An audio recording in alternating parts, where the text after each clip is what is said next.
Our core objective today, and this has been the case from the very beginning, is to defend the national interest. Minister of Foreign Affairs Chrystia Freeland back in Washington today for NAFTA talks as pressure mounts to reach a deal by the U.S.-imposed deadline at the end of this month, or else Canada could risk being left out of a proposed deal announced last month by Donald Trump that right now only includes the U.S. and Mexico.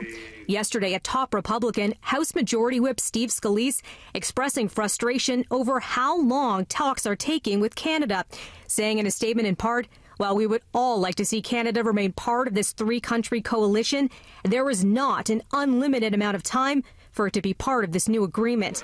The Prime Minister's office confirms Justin Trudeau spoke with Trump over the phone yesterday evening. The PM said to have reaffirmed his commitment to a deal that works for both countries.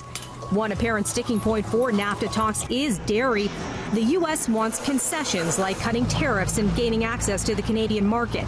Today in question period, Trudeau did not offer a blanket promise that no compromise will be made. The dairy farmers of Canada, representing nearly 12,000 family farms, are watching this government. Will the Prime Minister promise here and now that his government will make no concessions to our dairy market, yes or no? I will not be negotiating in public, but what I will reassure Canadians, as I have throughout this summer and throughout this past year, we will not sign a bad deal for Canada or for Canadians. And if there is not a good deal on the table, we will not sign. Also in Ottawa today, representatives for Canada's dairy farmers holding a news conference.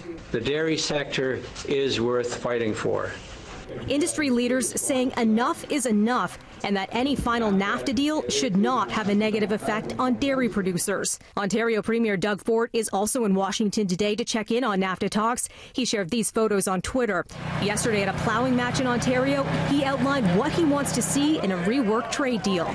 Any NAFTA deal must protect Ontario jobs in both auto and agriculture sectors. While Ford joining those talks today in D.C. is new, the messaging coming from Canadian officials pretty much the same as marathon trade talks continue.